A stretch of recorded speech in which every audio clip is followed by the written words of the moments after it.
Proklamasi.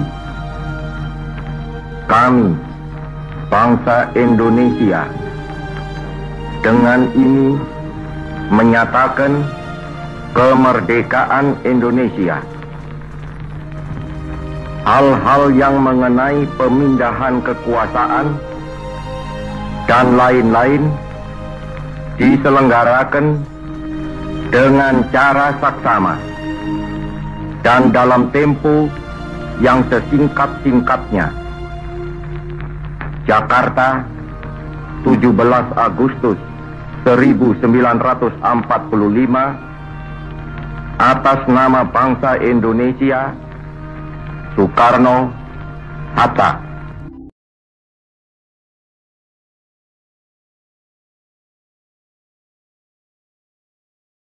Proklamasi kemerdekaan Indonesia terjadi pada tahun 1945, bertepatan ketika itu adalah di bulan Ramadan 1365 tepatnya adalah terjadi pada hari Jumat, 17 Agustus 1945.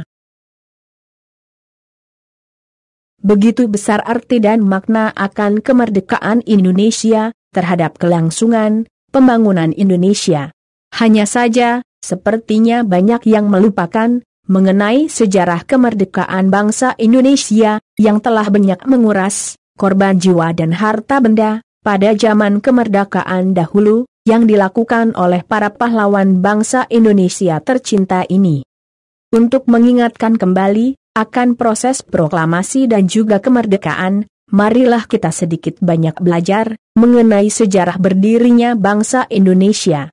Dimulai dengan tanggal 6 Agustus 1945, ketika itu bom mengguncang kota Nagasaki dan kemudian tanggal 9 Agustus, giliran kota Hiroshima di Jepang oleh Amerika Serikat. Dan peristiwa pemboman Hiroshima Nagasaki ini adalah menjadi pertanda menyerahnya Jepang kepada Amerika dan juga sekutunya. Sehari kemudian, BPUPKI berganti nama menjadi PPKI, Panitia Persiapan Kemerdekaan Indonesia, untuk lebih menegaskan keinginan dan tujuan mencapai kemerdekaan Indonesia. Pada tanggal 9 Agustus 1945, bom atom kedua dijatuhkan di atas Nagasaki sehingga menyebabkan Jepang menyerah kepada Amerika Serikat dan sekutunya. Momen ini pun dimanfaatkan oleh Indonesia untuk memproklamasikan kemerdekaannya. Soekarno, Hatta selaku pimpinan PPKI dan Rajiman Wadiodiningrat sebagai mantan ketua BPUPKI diterbangkan ke Dalat, 250 km di sebelah timur Laut Saigon, Vietnam untuk bertemu Marsekal Terauchi. Mereka dikabarkan bahwa pasukan Jepang sedang diambang kekalahan dan akan memberikan kemerdekaan kepada Indonesia. Sementara itu di Indonesia, pada tanggal 10 Agustus 1945, Sultan Syahrir telah mendengar berita lewat radio bahwa Jepang telah menyerah kepada sekutu. Para pejuang tanah air bersiap-siap memproklamasikan kemerdekaan RI dan menolak bentuk kemerdekaan yang diberikan sebagai hadiah Jepang. Syahrir telah menyusun teks proklamasi dan telah dikirimkan ke seluruh Jawa untuk dicetak dan dibagi-bagikan. Soekarno belum yakin bahwa Jepang memang telah menyerah dan proklamasi kemerdekaan RI saat itu dapat menimbulkan pertumpahan darah yang besar dan dapat berakibat sangat fatal jika para pejuang Indonesia belum siap. Pada tanggal 16 Agustus 1945, gejolak tekanan yang menghendaki pengambilalihan kekuasaan oleh Indonesia makin memuncak dilancarkan para pengikut Syahrir. Pada siang hari, mereka berkumpul di rumah Hatta, dan sekitar pukul 10 malam di rumah Soekarno. Sekitar 15 pemuda menuntut Soekarno. Meskipun demikian, Jepang menginginkan kemerdekaan Indonesia pada tanggal 24 Agustus. 2 hari kemudian, saat Soekarno, Hatta dan Rajiman kembali ke tanah air dari Dalat, Syahrir mendesak agar Soekarno segera memproklamasikan kemerdekaan, karena menganggap hasil pertemuan di Dalat sebagai tipu muslihat Jepang, karena Jepang setiap saat sudah harus menyerah kepada sekutu dan demi menghindari perpecahan dalam kubu nasionalis antara yang anti dan pro Jepang.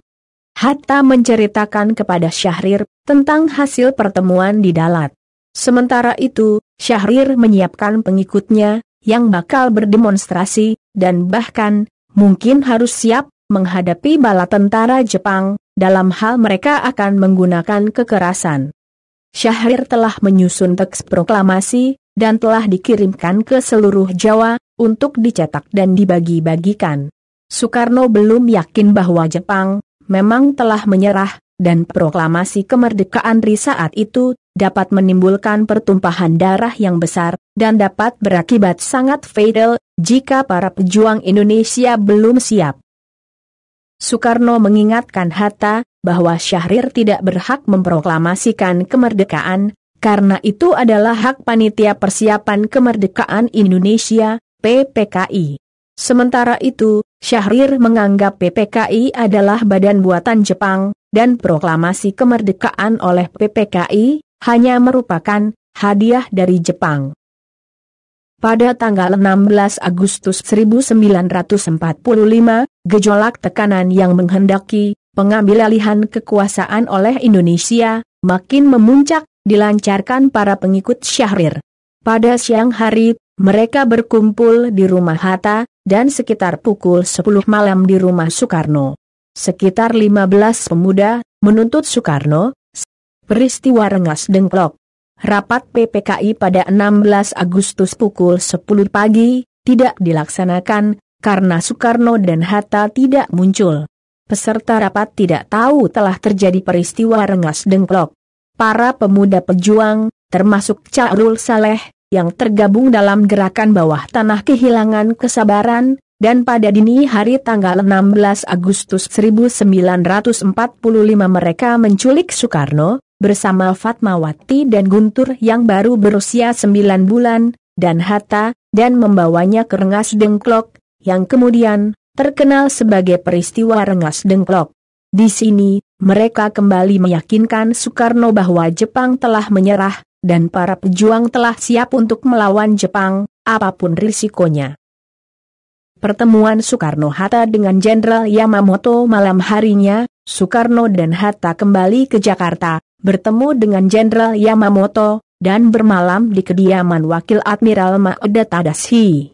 Dari komunikasi antara Hatta dan tangan kanan Komandan Jepang di Jawa ini, Soekarno dan Hatta menjadi yakin bahwa Jepang telah menyerah kepada sekutu, dan tidak memiliki wewenang lagi untuk memberikan kemerdekaan.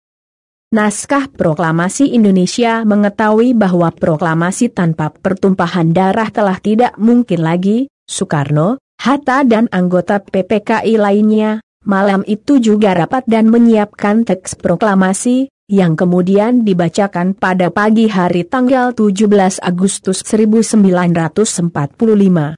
Sebelumnya, para pemuda mengusulkan agar naskah proklamasi menyatakan semua aparat pemerintahan harus dikuasai oleh rakyat, dari pihak asing, yang masih menguasainya. Tetapi mayoritas anggota PPKI menolaknya dan disetujuilah naskah proklamasi seperti adanya hingga sekarang. Para pemuda juga menuntut 6 pemuda turut menandatangani proklamasi bersama Soekarno dan Hatta dan bukan para anggota PPKI. Para pemuda menganggap PPKI mewakili Jepang. Kompromi pun terwujud dengan membubuhkan anak kalimat atas nama bangsa Indonesia Soekarno-Hatta. Rancangan naskah proklamasi ini kemudian diketik oleh Sayuti Melik. Sehingga tepat pada hari Jumat, 17 Agustus 1945 M atau 17 Ramadan 1365 H, dibacakanlah Proklamasi Kemerdekaan Indonesia yang dibaca oleh Soekarno, Hatta yang pada kemudian hari menjadi Presiden dan Wakil Presiden Indonesia yang pertama. Yang mengenai pemindahan kekuasaan dan lain-lain diselenggarakan dengan cara saksama dan dalam tempo yang sesingkat-singkatnya. Jakarta, 17 Agustus 1945, Atas nama bangsa Indonesia, Soekarno-Hatta.